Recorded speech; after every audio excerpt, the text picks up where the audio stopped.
And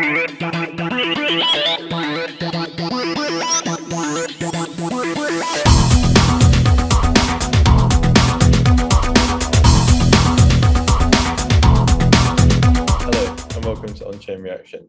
I'm your host, Tom Salter, and this week we're going to look at the very exciting world of Bitcoin. I'm basically going to be answering the question, what the hell happened? Of course, I'm referring to El Salvador and what everyone considered to be a very positive event ended up in market turbulence. And basically, I'm going to spend this session trying to understand what went on, what are the implications, perhaps some things that you haven't heard about yet. So without further ado, let's jump in. So first slide, we're looking at the miners here, miners rolling inventory, or better known as MRI. So MRI is an indicator which measures Bitcoin miners' inventories, i.e. how many Bitcoins they hold.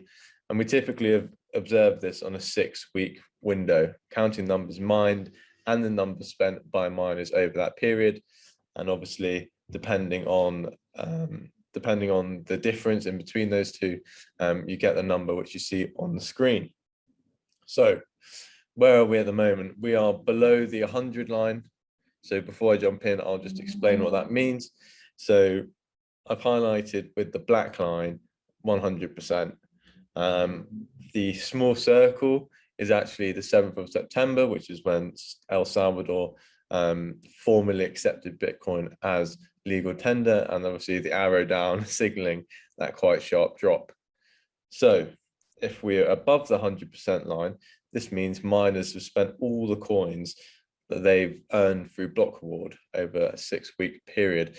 Below that means they're building their inventory, which is where we currently are, and on the line means that they are spending what they're given, in a sense.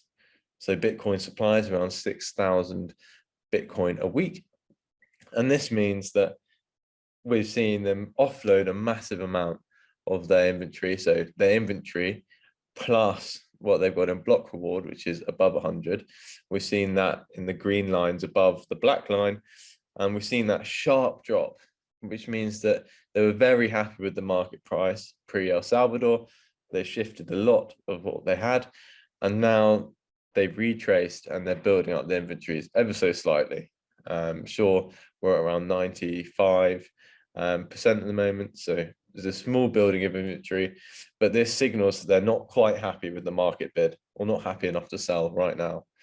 Perhaps because we've just dropped so significantly, but still paints this picture of miners had a lot of fun and made quite a lot of profit, perhaps at the expense of leverage retail, but we'll go on to that later. So moving on, here's first spend.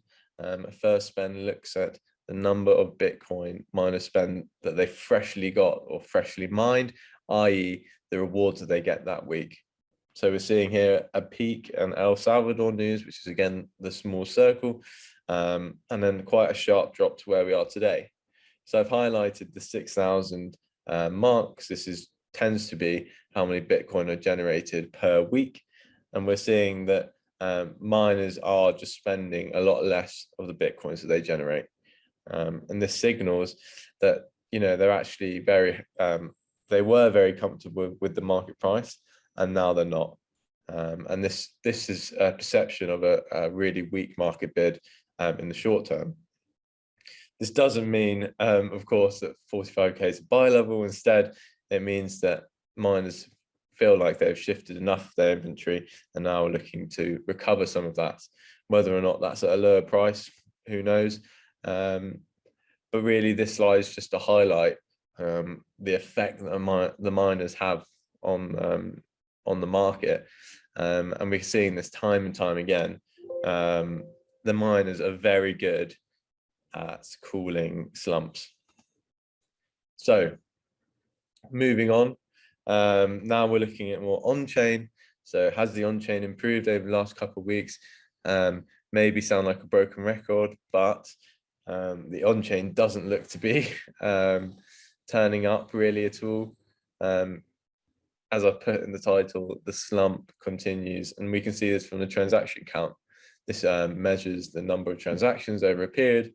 And as we can see, the small circle is El Salvador with the arrow pointing down, signaling that we're continually having this slump of not many people using the network, and this signals a slowing network.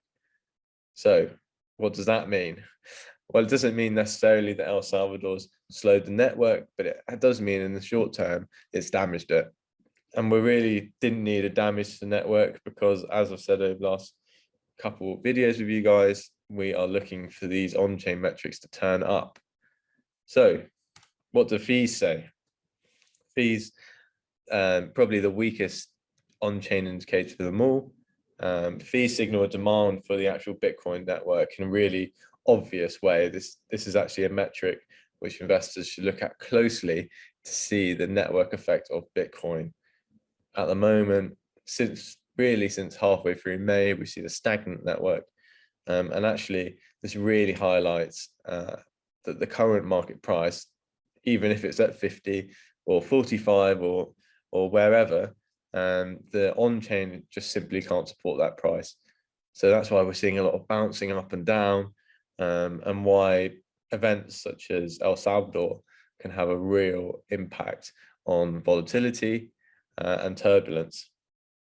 So everyone in crypto is internally bullish. So where are the institutions? Does it show a more bullish picture? Because the on-chain isn't showing really what we want to see for a positive short term, but perhaps institutions have a better say. Actually, albeit the institutions are showing a positive picture. This is the institutional dominance ratio. This observes transaction value on chain and splits basically the top quintile of value from the network, and we consider that institutional involvement. We're seeing a constant hold above the 99% mark, which means 99% of the value transacted on the Bitcoin network are in this top quintile.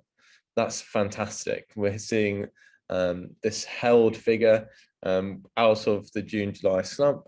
And this means that institutions are still there, playing a big part in a network, albeit that the network is slowing. But this is the most valuable activity we can hope for. This could be the same in growth for Bitcoin, but it certainly would be a welcome backbone for the market. And hopefully that backbone stays and things like fees and other on-chain metrics turn up. And these things can all join together to hopefully take us out of this downward trend that we've been in for probably a month. So lastly, on the Bitcoin side, let's look at external fund flows. This is a fantastic metric on the ByteTree website, and it looks at the number of Bitcoins held by ETFs and other investment products outside of the chain. We're seeing quite a bleak picture here from the May highs in price. You can also see highs in Bitcoin held, and obviously we would really like more and more institutional or fund involvement in the space. It creates a much more professional feel, and actually that's where all the money is. So we really want to see that increase, not decrease. However, with that being said, we are seeing slight plateauing of Bitcoin held. So at least that beats not a constant downtrend. From the little step up in September, that's actually around 100 Bitcoin. So still pennies, if you like, in the case of institutional funds, considering there's around 6,000 new Bitcoin every week. We'd like to see that number climb up, but they're not leaving the space. If anything, they're just staying put. And perhaps when a market is this volatile, that's all we can really expect.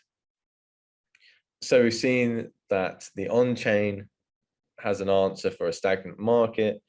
The institutions are here, but they're not participating, if you like.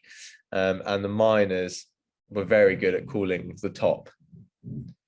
But what really caused the drop since El Salvador, and I think the curse of leverage tells the story perfectly. As we can see from this chart, the black circle shows the night of the 6th, which is just before El Salvador accepted legal tender of Bitcoin. This is $3 billion worth of liquidations. That's that's a huge number, and actually the most we've seen since May, when we saw over 10 billion. But it's a smaller event, and actually we're really surprised to see such a large amount of liquidations. And actually this signals quite aggressive buying in the market, typically signal of a more retail focused market. But overall, leverage seems to be at play here, and actually this is probably something a lot of people wouldn't have predicted, and as we can see from the leverage, obviously $3 billion worth didn't. But what most considered to be a positive event ended up being a bit of a flush, and actually we've discovered that aggressive buying, leverage of positions, not following what miners are doing, they're very good at this. It's their full-time job. We've seen that quite a lot of people might have got burnt by this. Anyway, thank you very much for joining me today on Coinscrum Markets. I've been your host, Tom Salter. If you have any questions, then feel free to reach out to me on Twitter at TomSalter1999. Thank you. Bye.